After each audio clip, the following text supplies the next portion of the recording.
कपूर गौरम कर्णावतारम संसार सारम भुजगेंद्रहारम सदा वसंतम हृदयारविंदे बम भवानी सहिताम नमामि। बोलो श्री शंकर भगवान की जय। श्रावण मास मातम्य का 22वां अध्याय, शीतला सप्तमी व्रत कथा। भगवान शिव बोले, हे सनत कुमार, अब मैं तुम्हें शीतला सप्तमी व्रत के बारे में बताता हूँ, जो शीघ्र फलदायी है। इसके लिए श्रावण मास के शुक्ल पक्ष की सप्तमी तिथि दीवार पर बावली बनवाकर उसमें दिव्य रूपधारी 7 जल देवों के चित्र बनाए और 16 प्रकार के उपचारों से जल देवी की पूजा कर उसे दही, ककड़ी और भात नैवेद्य स्वरूप अर्पण करें। इनका बयाना केवल ब्राह्मणों को ही दे। इस तरह 7 वर्ष तक निरंतर व्रत करके प्रति वर्ष 7 सौभाग्यवतियों को भोजन देकर ही उद्यापन करें। सोने के एक बर्तन में 7 जल देवों की मूर्तियां रखकर प्रथम दिन अपने पुत्र के साथ व्रती को उनका पूजन करना चाहिए। दूसरे दिन प्रातःकाल ग्रह होम के साथ साथ चरु होम भी करें। पहले समय में जिन्होंने यह व्रत किया था, उन्हें जो फल मिला था, उनके बारे में मैं तुम्हें बतलाता हूँ। वह कथा इस प्रकार है।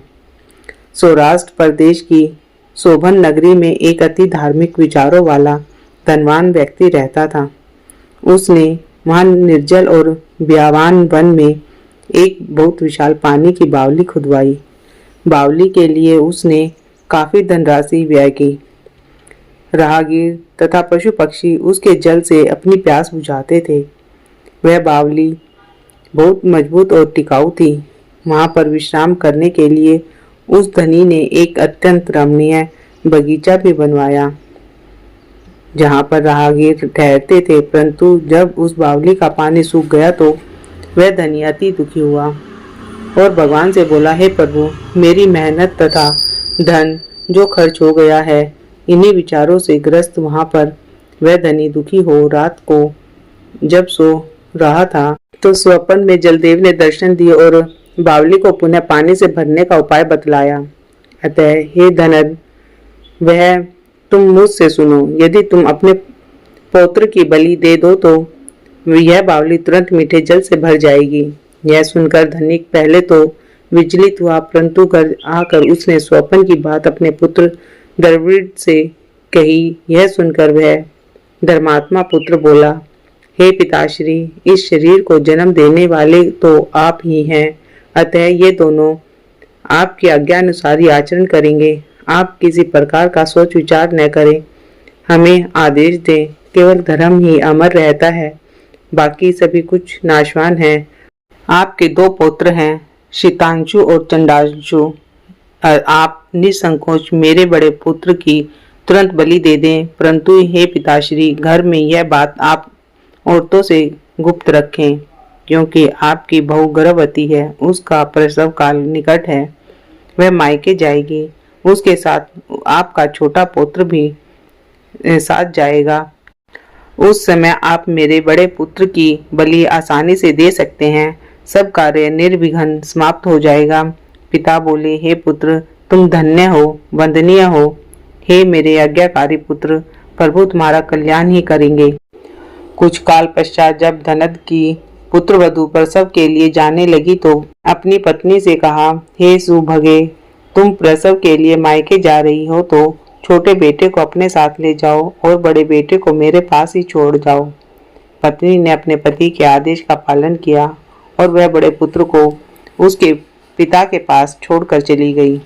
सुशीला के जाने के पश्चात पिता व पुत्र द्रविड़ ने शीतांशु को सप्तमी के दिन नहला धुलाकर सुंदर वस्त्रों से सुसज्जित कर उसे बलि के लिए सूखी बावली के किनारे ले जाकर खड़ा कर दिया। उस दिन पूर्व आषाढ़ का दिन और वरुण नक्षत्र भी था। उन्होंने यह बोलकर, जलदेव इस बालक की बलि से प्रसन्न हो, बालक की बलि दे दी। बलि देते ही जलदेव ने प्रसन्न हो उस बावली को अमृत तुल्य पानी से भर दिया। दुखी और प्रसन्न मन से दोनों पिता और पुत्र अपने घर वापस आ गए। उधर सुशीला ने अपने पीहर में अपने तीसरे पुत्र को जन्म दिया। वह कुछ काल पश्चात जब बड़ा हुआ और 3 मास का हो गया तो उसके साथ और अपने छोटे पुत्र और संबंधियों के साथ वह अपनी ससुराल लौट चली। मार्ग में जब वह बावली के पास पहुंची तो वह उस सुखी बावली को, जिसे उसके ससुर धनद ने बनवाया था, तो अमृत तुल्य मीठे जल से भरा देखकर अपने ससुर और पति पर प्रसन्न हुई और मन में सोचा कि उनके उद्योग में बढ़ोतरी होने पर ही यह संभव हुआ है। यह सोच उसने अपने दोनों पुत्रों और संबंधियों सहित उसमें स्नान किया और मीठा जल पिया। तब कुछ काल वहां विश्राम कर वह आगे चल पड़ी। उस दिन भी श्रावण मास के शुक्ल पक्ष की सप्तमी तिथि थी। उधर जलदेव वरुण जो यह दृश्य देख रहे थे, वह सुशीला और उसके किए गए कार्यों से हर्षित हो रहे थे। उन्होंने सोचा कि अब इसको इसका पुत्र लौटा दिया जाना चाहिए, क्योंकि सुशीला ने यहाँ शीतला माता का सप्तमी का व्रत संपन्न किया है। उसने व्रत के लिए स्नान कर दही और चावल तथा ककड़ी का नैवेद्य बनाकर ब्राह्मणों को दान में भी दिया है। अपने परिवार और संबंधियों के साथ उसने स्वयं भी दही चावल ककड़ी भोजन रूप में ग्रहण किया। उस बावली से सुशीला का घर लगभग 4 कोस था। तब जलदेव ने उसके मृत पुत्र को जल से बाहर लाकर विदा कर दिया। तब वह लड़का जीवित होकर अपनी माँ की पालकी के पीछे माँ माँ कहकर दौड़ पड़ा। सुशीला उसकी आवाज सुनकर पालकी रोककर हैरान हो उसे गोद में बिठाकर प्यार करने लगी, परंतु वहां पर उसने पुत्र से कुछ नहीं पूछा। वह सोचने लगी, इसने कीमती वस्त्र पहन रखे हैं, अगर इसे डाकू पकड़ कर ले जाते तो वे इसे जीवित क्यों छोड़ते। यदि इसे चोर पकड़ कर ले जाते तो वे भी इसे जीवित नहीं छोड़ते। इसकी जुदाई में इसके पिता और बाबा का भी बुरा हाल हुआ होगा। इस प्रकार सोच विचार करते हुए वह चलती रही और अपने घर पर पहुंच गई। सुशीला को घर पर देखकर उसके पति और ससुर को भी चिंता हुई कि वे अब सुशीला को क्या उत्तर देंगे, परंतु जब उन दोनों ने सुशीला को अपने तीनों पुत्रों सहित गृह में प्रवेश करते हुए देखा तो उन्हें बड़ा आश्चर्य हुआ। उसके पति द्रविड़ ने अपनी भार्या सुशीला से कहा, हे सुभगे, हे पतिव्रते, हे पुण्यव्रत वाली, तूने पिछले जन्म में कौन सा पुण्य कर्म किया था जो यह बड़ा पुत्र सुतांशु जीवित तुम्हारे साथ है। इसका निधन हुए तो 2 मास बीत चुके हैं। जब तू यहाँ से गई थी तो मात्र एक पुत्र तेरे पास था। अब तू इस मृत पुत्र सुतांशु को जीवित कर लाई है। तूने तो सुभ्रंश वंश का उद्धार कर दिया है। पति, ससुर और सास सब ने उसे प्यार और प्रशंसा की नजर से देखा और बोले, हे सुभा, अब हम सब तेरी बारंबार स्तुति करते हैं। तब सुशीला ने कहा, स्वामी, हे पिताजी, यह सब पुण्य प्रताप शीतला सप्तमी के व्रत का फल है, जो यह मृत पुत्र सुतांशु जीवित हो उठा है। यह सब उस सुमार्ग का फल है जिसके अनुसार मैंने शीतला सप्तमी व्रत किया। मैंने दही, चावल और ककड़ी का सेवन व्रत में किया, उससे संसार में सारी मनोकामनाएं पूरी हो जाती हैं।